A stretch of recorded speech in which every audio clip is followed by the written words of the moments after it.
दोस्तों, क्या देहरादून में 16 करोड़ रुपए का पुल सिर्फ 16 दिन भी नहीं टिक पाया?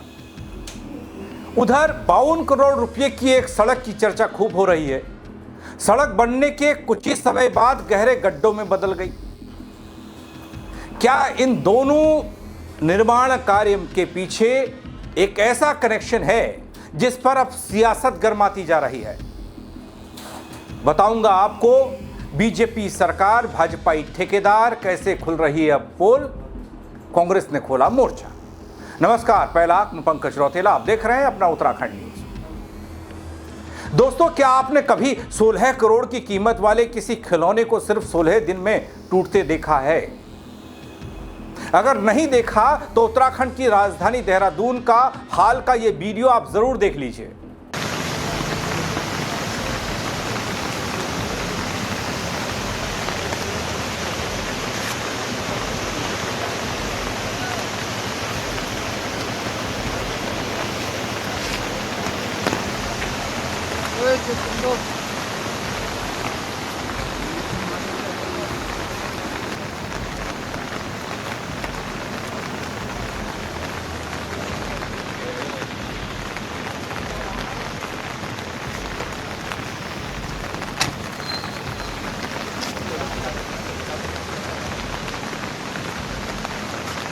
दोस्तों, देहरादून में जहां जनता के टैक्स से 16 करोड़ रुपए पानी में बहा दिए गए या बह गए बारिश के पानी में, कि आज ये सवाल उठने लगा कि ये सब यूं ही हो गया या फिर इसके पीछे कुछ गहरे कारण हैं।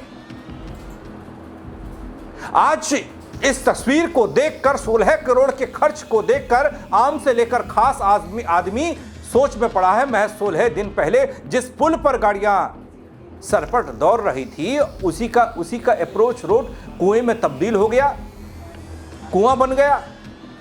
दोस्तों, दिल्ली से लेकर देहरादून तक का मीडिया चिल्ला रहा था जब यह घटना घटी थी, सिस्टम को गरिया रहा था कि ऐसे कैसे हो गया। लेकिन दोस्तों, अब वक्त यह जानने का था कि खिलाड़ी कौन है, किसने इस सड़क का निर्माण कराया। और जिसमें 52 करोड़ की सड़क का मैंने जिक्र किया, वो ये वाली नहीं है, वो दूसरी है। लेकिन दोनों में एक जैसी समानताएं, दोनों में बड़े बड़े कुएं बन गए। चौंकिए मत, ये सच्चाई है। माल देवता में अभी आप जाइएगा तो वहां हाल में बनी एक सड़क की वो तस्वीर आज भी वैसी की वैसी है। एक कुएं नुमा बड़ी गुफा आपको दिखेगी। ये देहरादून नंदा की चौकी वाला गड्ढा तो भर दिया गया कुछ ही घंटों में, लेकिन वहां अभी मरम्मत का काम भी नहीं हुआ है। यानी सबूत है, साक्ष्य है। लेकिन दोस्तों, जिस हिमालयन कंस्ट्रक्शन फर्म का जिक्र हो रहा है, उसका कनेक्शन कैसे बीजेपी से जुड़ रहा है और कैसे इन दोनों घटनाओं से, वो बताने के लिए मैं आया हूं। और इस फर्म का कनेक्शन सीधे सत्ताधारी दल के बड़े नेता के घर तक पहुंच रहा है, वो भी बताऊंगा कैसे पहुंच रहा है। दोस्तों, एक खबर उत्तराखंड में यह शोर कर रही है कि कागजों में कंपनी का हेड ऑफिस और कोई और नहीं बल्कि बीजेपी महिला मोर्चा की प्रदेश अध्यक्ष रुचि भट्ट के घर का है। जिस कंपनी का मैंने जिक्र किया, उस कंपनी का पता और वो कंपनी क्या काम करती है, उस कंपनी का इन दोनों गुफाओं को बनाने में क्या योगदान रहा, वो भी बताऊंगा आगे। पहले आप देखिए, कंपनी के डायरेक्टर हैं रुचि भट्ट के पति अरविंद भट्ट। यानी बीजेपी की सरकार और भाजपाई ठेकेदार, जनता का पैसा, आपका हमारा पैसा गड्ढे में, गटर में, उस गुफा में, जो हम देख रहे हैं, बीते कुछ वक्त में खूब चर्चा में रहा। जरा इन दोनों तस्वीरों को देखिए।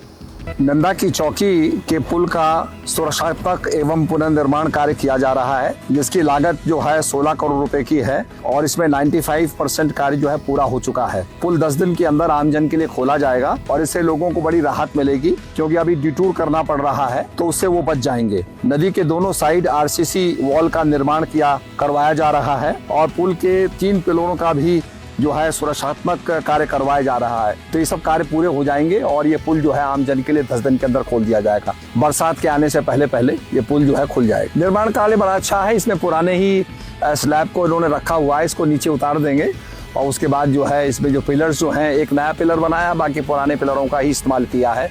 तो इसमें बचत भी हुई है और मैं समझता हूँ ये टेक्नोलॉजी का पूरा फायदा उठाया गया। नहीं, एंट्री गेट है और यहाँ पर आपको पता है जब पहले बादल फटा था उससे एक पिलर जो है यहाँ कोलैप्स कर गया था। तो आज उस पिलर का निर्माण करने के साथ साथ पुराने पिलरों का भी उपयोग करते हुए पुल को हम 10 दिन के अंदर आम जन के लिए खोल देंगे। दोस्तों, तस्वीरें झूठ नहीं बोलती हैं। देहरादून के नंदाकी चौकी प्रेमनगर में टॉस नदी पर बना चमचमाता पुल विकास का नया प्रतीक बनता जा रहा था। जैसा इसका उद्घाटन हुआ, लोक निर्माण विभाग ने 12 जुलाई को इस पर ट्रैफिक शुरू करवाया, लेकिन 28 जुलाई की पहली बारिश में, भारी बारिश में यहां की एक तस्वीर आई जिसने इस पुल के अप्रोच रोड की मजबूती को नाप लिया। मजबूत विकास की, दूसरे शब्दों में कहूं तो धज्जियां उड़ा दी। अप्रोच रोड ऐसे धसी मानो सीमेंट नहीं रेत का महल बनाया गया था। पूरे देश में दोस्तों थू-थू हुई और सवाल भी हुआ कि ऐसा कैसे हो सकता है, लेकिन हो गया। अब जांच की आंच आगे बढ़ रही है तो सत्ता की कुर्सी तक पहुंच रही है, सत्तासीन दल तक पहुंच रही है, उसके लोगों तक पहुंच रही है। पता यह चला कि इस घटिया निर्माण के पीछे जो सफेद पोश चेहरा है उसे उत्तराखंड की सत्ताधारी दल का सीधा सीधा संरक्षण है और कांग्रेस वाले तो कह रहे हैं कि सरकार का संरक्षण प्राप्त है। अब यह कहना कांग्रेस का है, आरोप तीखे हैं, जरा सुनिए। उत्तराखंड में बीजेपी भ्रष्टाचार के नए कीर्तिमान स्थापित करने में रोज आगे बढ़ रही है। नंदाकी चौकी में 16 करोड़ से बने हुए पुल की जो एडजॉइनिंग रोड है उसमें इतना बड़ा गड्ढा हो गया 16 दिन में ही, जिसमें कोई बड़ा हादसा हो सकता था। और आप जानकर आश्चर्य करेंगे कि बीजेपी के पदाधिकारी जहां सभी चीज में संलिप्त हैं, पेपर लीक में इनके जिला पंचायत सदस्य हाकिम सिंह और इनके पटवारी पेपर लीक में इनके मंगलौर के मंडल अध्यक्ष मुख्य आरोपी, वहीं कई अन्य अंकिता भंडारी से लेकर तमाम केस आपके सामने हैं। अब नंदाकी चौकी में बने हुए पुल से संबंधित इस मामले में जो 16 करोड़ की लागत से बना, बीजेपी की महिला मोर्चे की प्रदेश अध्यक्ष रुचि भट्ट के पति अरविंद भट्ट जी का नाम आ रहा है। अरविंद भट्ट जी के घर के एड्रेस में जो कंपनी है हिमालय कंस्ट्रक्शंस, उसका एड्रेस जो है रुचि भट्ट जी और अरविंद भट्ट जी के घर में है और अरविंद भट्ट जी उस कंपनी में एक बड़े पद में आसीन है। तो ये आश्चर्यजनक है और मैं समझ रहा था कि सरकार इसको दबा रही है। कुछ मूर्धन्य पत्रकार जो बहादुर हैं उन्होंने इसको दिखाने की कोशिश की, लेकिन अरविंद भट्ट और रुचि भट्ट का नाम केवल कुछ बहादुर पत्रकार ही ले सके। दूसरा, मालदेवता से सौंग डैम के लिए जो रोड बनी है 52 करोड़ रुपए से, उसकी हालत आपने देखी होगी।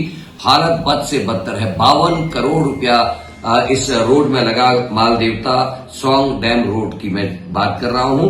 52 करोड़ की इस रोड में आज जो हालात हैं वो देखने लायक है। और आप जानकर आश्चर्य करेंगे कि दून एसोसिएट ने इस रोड को बनाया। दून एसोसिएट में भी बड़े पद पे बड़े हिस्सेदार जो है अरविंद भट्ट जी हैं। तो ये है बीजेपी की जीरो टॉलरेंस। धन्यवाद। दोस्तों, ये आरोप विपक्ष के हैं और सवाल आम जनता के।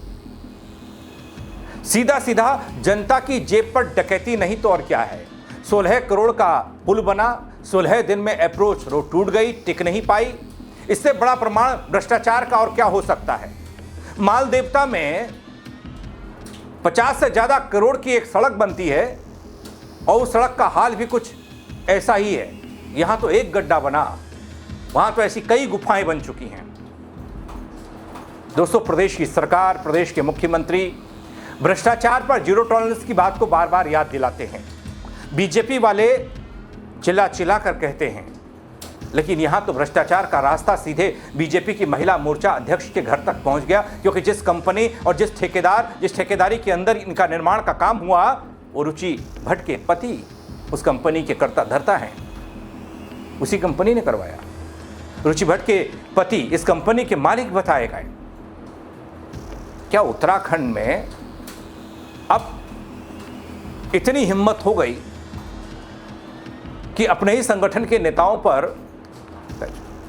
क्या उत्तराखंड में जिस तरह की कार्रवाई हमने देखी, भ्रष्टाचार या अवैध निर्माण या तमाम तरह की लापरवाही या हिला हवाली या फिर बड़े घटनाक्रम पर बुलडोजर चला, उन्हें जेल भेज दिया गया, ऐसी कंडीशन में यह सिर्फ एक छोटा सा सवाल हो सकता है, क्या इस पुल और इस सड़क में बने बड़े बड़े कुआं इन गड्ढों की जांच में बीजेपी की महिला मोर्चा के अध्यक्ष रुचि भट्ट और उसके पति घेरे जाएंगे, उनसे सवाल जवाब होंगे या फिर नहीं? दोस्तों, कांग्रेस भी यह सवाल पूछ रही है कि क्या बुलडोजर की कार्रवाई होगी पर जो निर्माणदायी कंपनी है, कंपनी के कर्ता धर्ता हैं, उन पर उनको जेल भेजा जाएगा?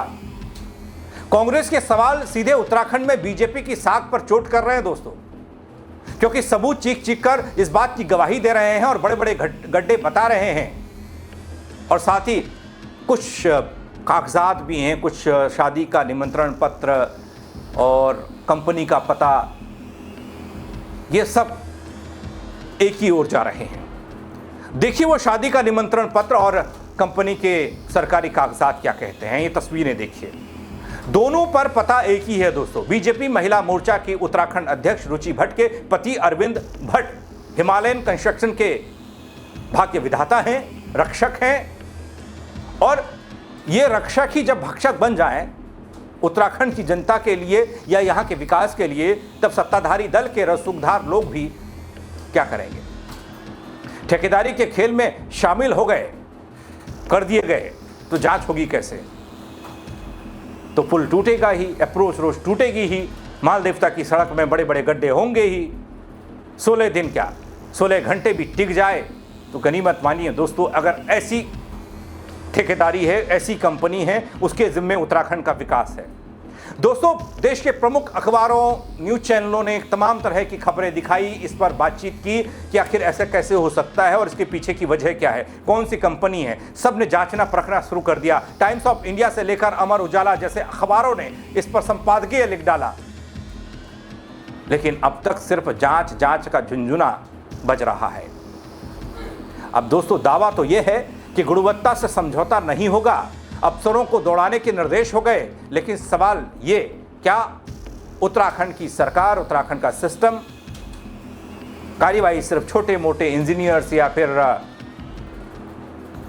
कुछ लोगों तक ही करेगा, जो आज तक होता रहा है, सस्पेंशन की कार्यवाही, ये वो छोटी कार्यवाही, उस रसूखदार फर्म और उसके राजनीतिक आकाओं पर हाथ डालने की हिमाकत कोई करेगा या फिर नहीं? देहरादून की जनता की जिंदगी को खतरे में डाला गया। दोस्तों, विपक्ष सड़क पर दिखा था, जनता सोशल मीडिया पर गुस्से का इजहार कर रही थी, सवाल कर रही थी, जवाब नहीं मिला अब तक। जांच की बात कही गई, जांच कहां है ये भी पता नहीं। अब ये देखना बेहद दिलचस्प है दोस्तों कि अपनों के इस भ्रष्टाचार पर उत्तराखंड में बीजेपी और बीजेपी की सरकार कार्रवाई की नजीर पेश करती है या फिर इस मामले को भी ठंडे बस्ते में चुपके से डाल दिया जाएगा। वक्त बताएगा। आप क्या कहेंगे खबर को लेकर? कमेंट के जरिए राय दीजिएगा दोस्तों, बताइएगा, शेयर कीजिएगा और लोग भी देख पाएं तो थोड़ा बहुत सच जानकर अपनी राय दे पाएं। फेसबुक पर देख रहे हैं, फॉलो नहीं किया है वो कर दीजिएगा। यूट्यूब पर देख रहे हैं, सब्सक्राइब नहीं किया है वो जरूर कर दीजिएगा। दोस्तों, मेरे साथ जुड़ने के लिए आप सबका बहुत शुक्रिया। जय उत्तराखंड।